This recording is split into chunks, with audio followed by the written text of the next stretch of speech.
Hi guys, I'm going to make a video here showing you what I'll be carrying in my pack at the start of my 2022 AT thru hike.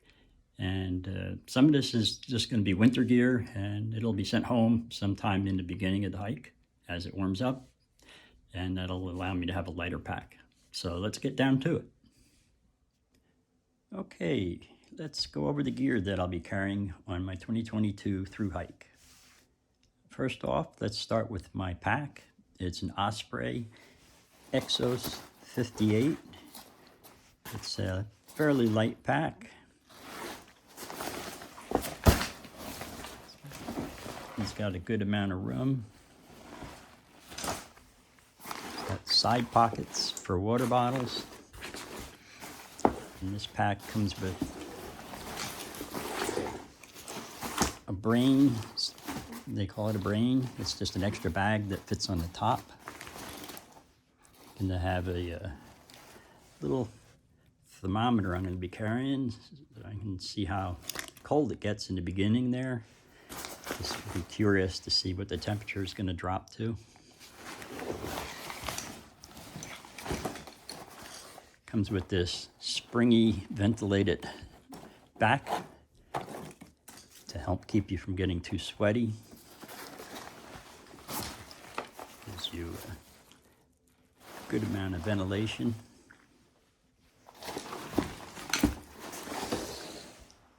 And the first thing that I'll be putting in the pack will be my sleeping bag. It's a Kelty Cosmic 20. It's a down bag. And that'll be the first thing that goes in on the bottom. And along with that, the stuff sack that goes with it. I'll be sleeping on a Nemo insulated inflatable pad.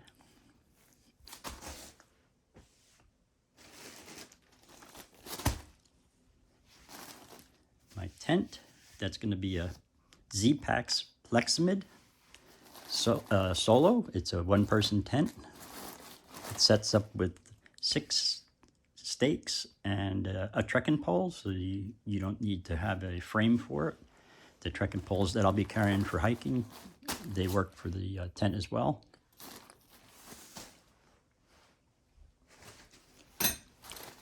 Bag of stakes for the tent.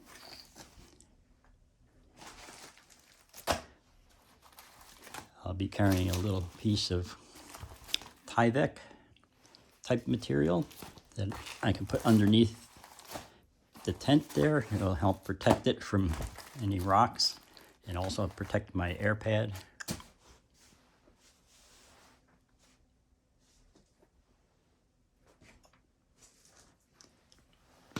I'll be carrying a cook kit. It's a little bigger than I normally would take, but I want to be able to fit everything in there. Also made these insulated covers. They'll help keep the food warm longer, so I'll use less fuel.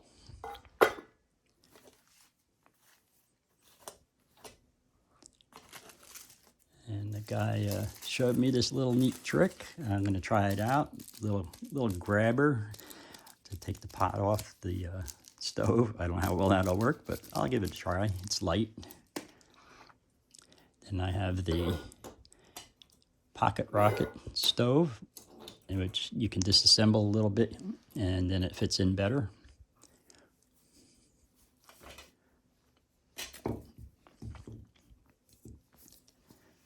A small canister of fuel. This is enough to last at least a week. This is a pot scraper to help keep my pot clean when things get burnt on. A little scrubby for scrubbing. And some matches. And have a collapsible mug.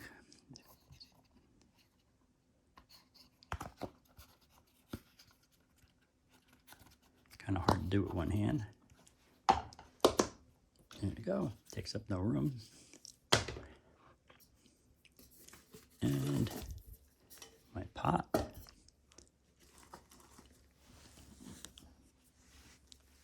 And I have another insulator.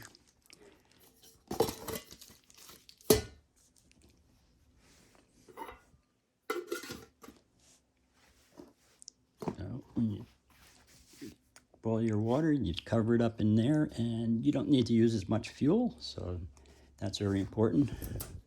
Fuel is heavy. This little thing is a lot of extra weight. Some people don't even cook on the trail, they just eat cold food. But I like to have something warm in the morning and for dinner.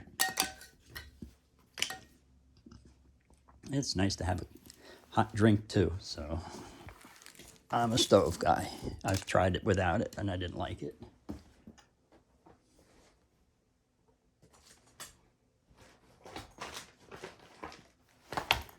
Okay, I have Gold Bond. That's supposed to be really good to prevent chafing and blisters, so hopefully I won't need it, but I'll have it if I do. And this is my kit with my pharmacy type stuff. Got some Polydent for my dentures, which are going to be a real treat trying to hike with. A lot of extra care to do than if I had teeth. And Body Glide, it's for preventing blisters and chafing, so you rub that on in spots that are getting hot. And this is tape wrapped around here. This is Leuco tape, and you can actually tape that on blisters also, and that'll help protect your skin, so it'll rub on the tape instead of your skin, hopefully not get a blister there. Some SF50 sunscreen. Not going to be any leaves on the trees. It's going to be high altitude, so there's going to be a lot of sun, and then sunburn can happen even in March. Going to bring some toe warmers just in case. Don't want to have cold feet.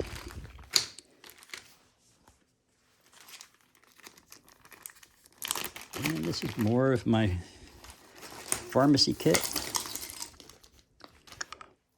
Nail clippers. Got to keep nails clipped and toes so you don't get problems with your feet. A little emery board, some band-aids, and this is moleskin. You can put that on the blister, sticks on, and a needle in there for popping blisters. Little stuff for the lips, a pair of scissors, anti-diarrhea, some Motrin, tweezers for pulling ticks out. Hope I never have to use them.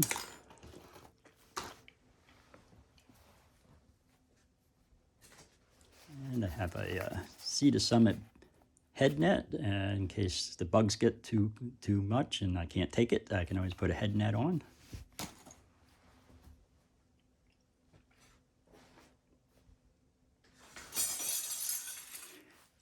Okay, I got some titanium silverware. It's got a little knife and a long-handled spoon.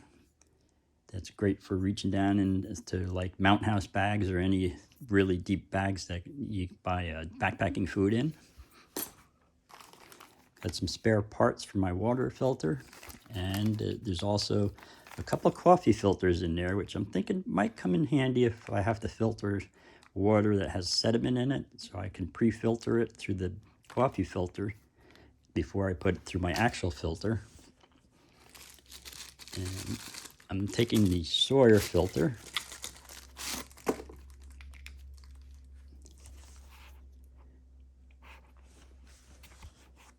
and I made this little cozy for it, because if this freezes, it no longer filters your water.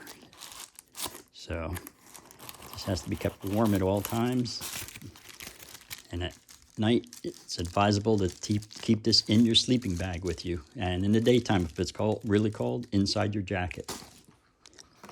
And got a Sawyer bottle here for scooping water up and putting it through the filter.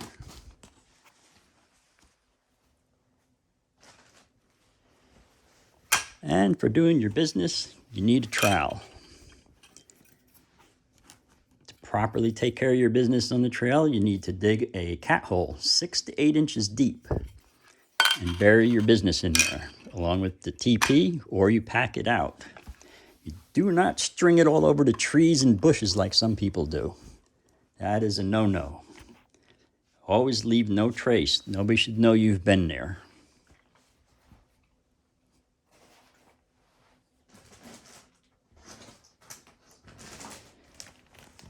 Okay, for electronics.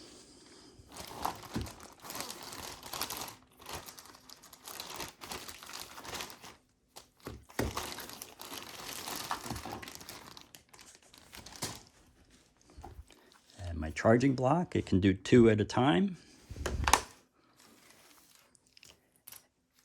I have the cords to go with it. A spare battery for my selfie stick. Got a Energizer headlamp. It does white and red.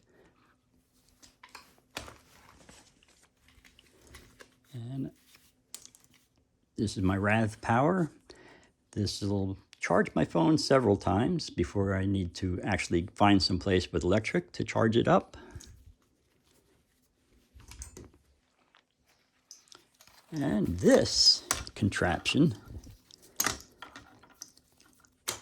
is the chest mount that I made out of the belt clip that came with my phone protector. So with this, I will be able to video in places where you might have to put your phone away because you don't want to fall and break your neck.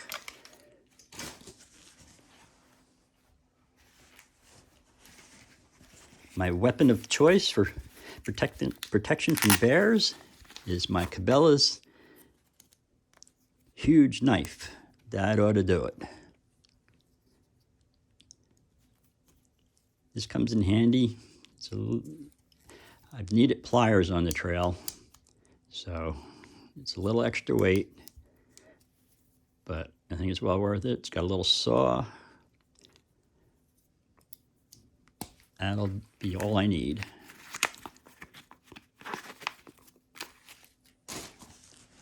Let's see.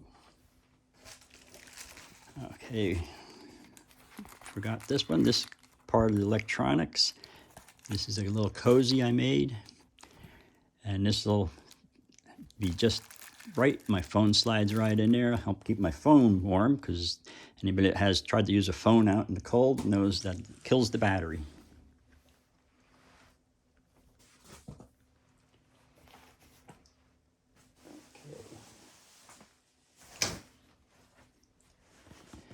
And I'll be bringing a microfiber towel.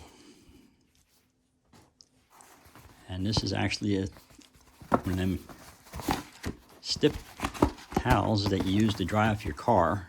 It soaks up a lot of water, and you don't want to be packing away a wet tent, so I'll use this to dry it up.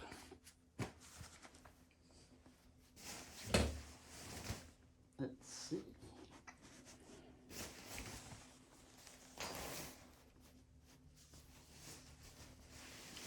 Move it along here.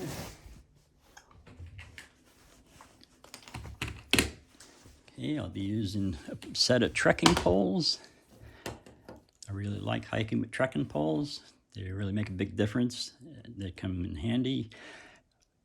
When you're going downhill, they really stabilize you. And if you ever slip and start to fall, it's like having four legs instead of 2. And when you extend one of these, that's all you need to hold up the tent is one of these.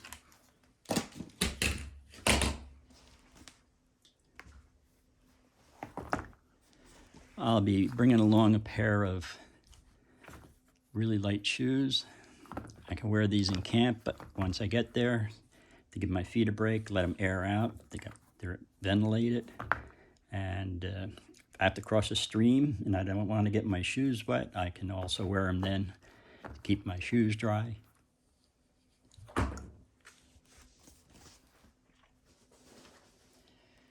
Okay, I'll be using frog togs for my rain gear. They come with a rain jacket and rain pants. And this gear is also useful when it's windy out.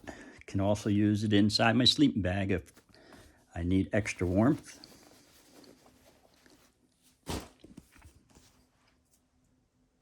Okay, I'll be bringing a knee compression brace just in case I have problems with my knee.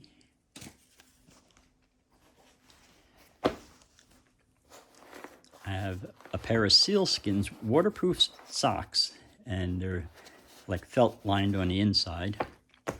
I'm thinking that these will help keep my feet warm when I'm sleeping, and also they could be good on the trail if it's a wet, rainy day. The main reason I got them though is to keep my feet warm at night.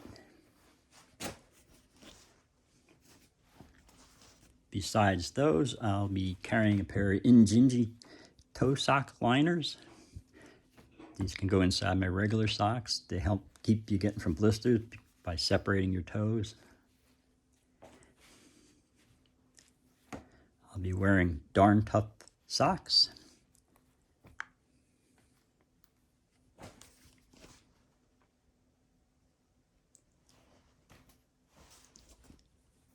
And I got a pair of Russell base layer long johns.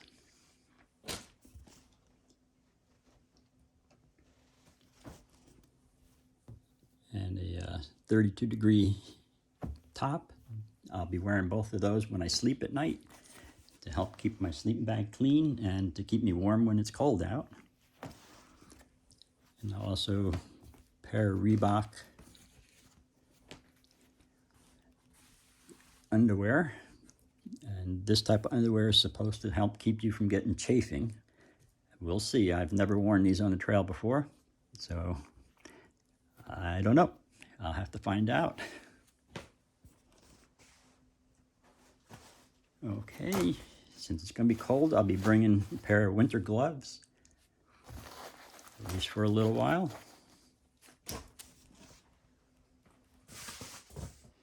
All right. And here, where I'm going to do something unconventional,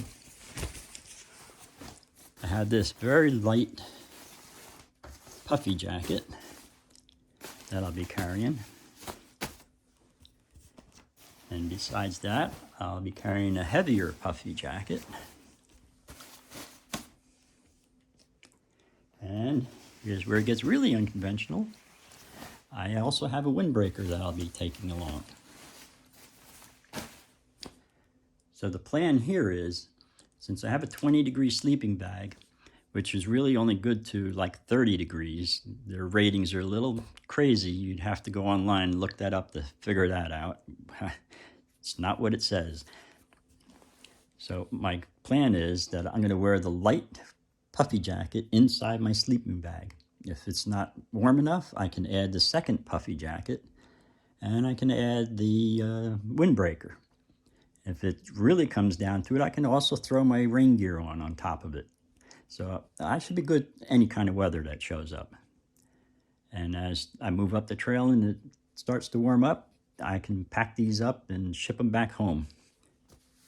And later on, when I get up north, I can have them reshipped back to me as I need them. Getting near the end. And, okay. This is my food bag, also known as a bear bag.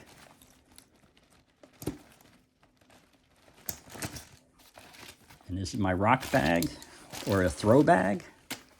There's rope in here, and you use this to throw a rock up over a tree. And the bag is attached to a rope. And then you haul this up into the tree to keep your food away from bears. You should be hanging this 12 feet above the ground, 6 feet out from the tree, and 6 feet down from the branch you're hanging it on. And that's called the PCT method. And just looks like there's a lot in here. I have to repackage some of it, and it'll get a little bit smaller. The store packaging is a little large. And this is my sit pad. So it's very light, just a piece of foam. And you can use that to sit when you take a break. You can keep your butt from getting wet on a rock or a bench or whatever you're sitting on. And I chose the orange. It was a last minute thought that I can use that for being visible, because there are going to be times when I have to walk on the road, and if I have this orange on the back of my pack, I'll stand out more than the green pack.